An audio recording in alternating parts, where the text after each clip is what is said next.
Hi business besties, so today we are talking about being overwhelmed running your small business.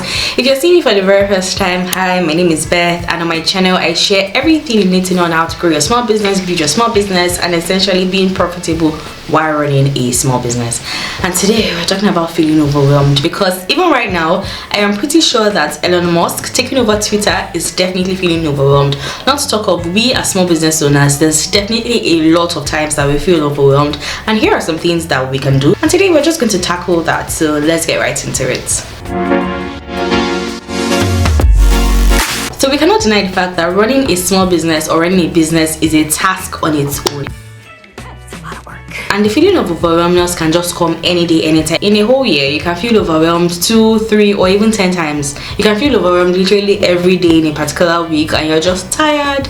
And at some point you're like, who literally sent me to run this business? Like, who told me to run this small business? And then we know that this feeling of overwhelmness affects us in our productivity. Sometimes we just want to be lazy. Sometimes we just want to rest. Sometimes we just want to remove our brain, drop it somewhere so that it can just be relaxing while we ourselves are not thinking about anything.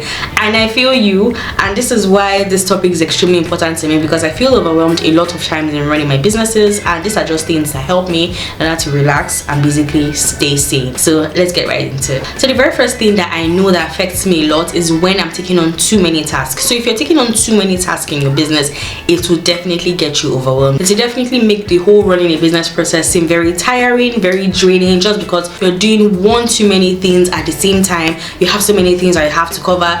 One day has gone, 2 days have gone, and then you're like, is 24 hours even enough to run a business? Because this day has gone and I have not done all that I need to do. When that time comes, just let yourself know that you're doing one too many things at the same time. So definitely you're one person and you cannot handle everything at the same time. So that tells you right there that it is time to delegate. I'm currently in the process of hiring, and we all know that hiring is not even a very interesting task to do in the first instance, but it is very important in your business to hire out a lot of tasks that will just take a load off you as the business owner or as a manager or something like that, in order for everything to just run smoothly. Because there can easily even be checks and balances. You can just oversee that all things are done, rather than you having to do everything, then you oversee some other things, and then you're just taking on one too many things. So learn to delegate, know when to delegate. Even the smallest of tasks that you can literally take off your list, it is very important to delegate, because if you do everything, you would definitely not escape that feeling of being overwhelmed. And now the next thing, which is my favorite thing, is you do not have plans.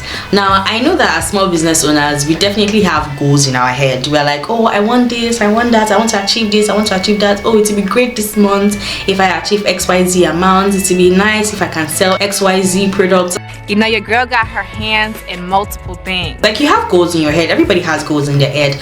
But why you're feeling overwhelmed with those goals is because there are no plans to making those goals. Goals are very easy to create because you can literally just imagine goals in your head. Don't ever ask me about a plan B, because I had it stuck in my mind it was never going to be a plan B.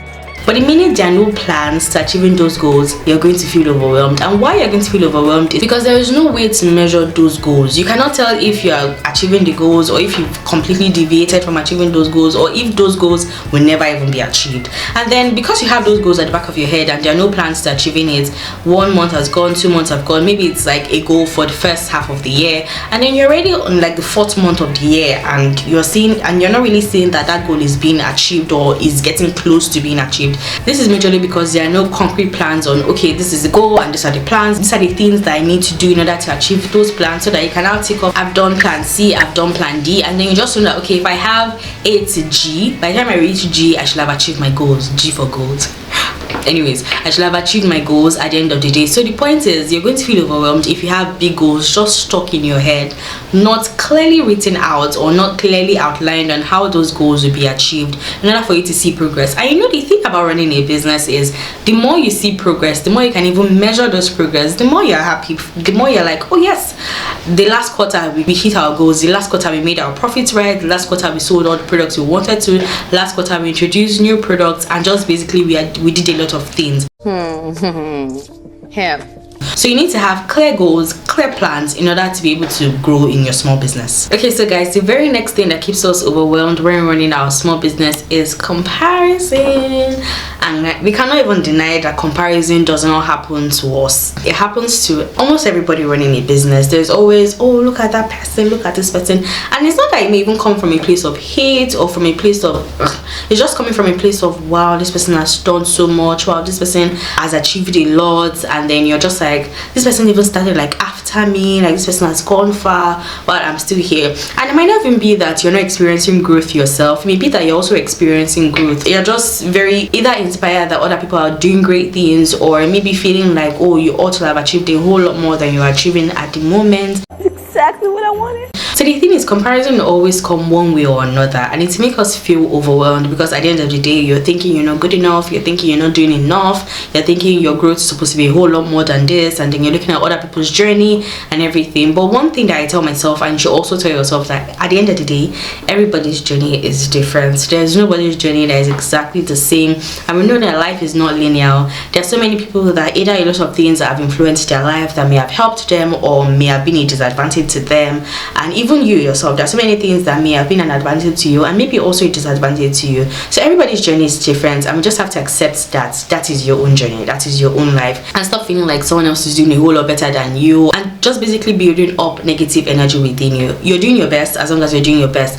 One way in order to tackle comparison is also to make goals and make plans to achieving that goal, so that by the time you're also seeing your own successes, you're content. You're like, oh yes, at least I achieved my goals for last month, you know, and you're on your way to achieving your goals for this month. So at the end of the day, do not compare yourself, just make your own goals. Compare yourself to last year, compare yourself to 2 years ago, make your own goals and work towards achieving your goals. Make sure your plans are very simplified, and don't look at someone else's journey, because at the end of the day, what you see on social media is not what it is in real life for a lot of us and for a lot of times. So just ensure you're doing the right things that you're meant to be doing, and you'll be good to go. Okay guys, so another thing that keeps us overwhelmed is when we've literally turned ourselves into machines. Machines even take breaks, right? But when we've been working for a very long time and we've not taken a break, it is important to take breaks in your business. If you've been working from January 1st to this particular time, you have to take a break. Taking a break is very essential, refreshing, relaxing, you know, just removing yourself from whatever situation that you're in at a particular period of time, because we know that even as small businesses, you cannot escape your business. Growing a business, you cannot escape your business in the sense of you cannot completely stop thinking about your business, because I, for one, there's sometimes where I just want to sit and not think about business, or just like remove my brain, drop it somewhere and just be relaxing as a person, or feeling very relaxed. Because even times when I take a break and I'm not working, I still think about business, right? I still think about, oh, what can I do when I resume? And it's just very unconscious. It's just in my subconscious on how to just think about my business. So if I'm constantly thinking about my business and I'm constantly not taking breaks, it's not a good equation. As a small business owner, as a business owner, you have to take breaks. You have to know when to take breaks. You have to plan your breaks ahead of time. You have to know when your brain is like tapped out and your brain just wants to relax and your brain doesn't just want to actively work and everything, so that you can plan towards that time, and then you can know that, okay, this time you're not going to be working. Maybe if it's like a week, if it's like 2 weeks, you can even take a month break, just depending on how far your business can like sustain without you actively being there, that kind of thing. So it is very important that in order to stop feeling overwhelmed, take breaks when it is needed, because we know the common saying of, if you don't take a break, your body would eventually break you by force, that kind of thing. So you just have to learn when to take breaks. And guys, we've come to the end of today's video. If you liked it, share it to someone who's also a business owner, let them learn a thing or two. And also don't forget to subscribe if you have not, and also like, so that, you know, YouTube will show this video to other people and all of that good stuff. On to my next. Bye guys.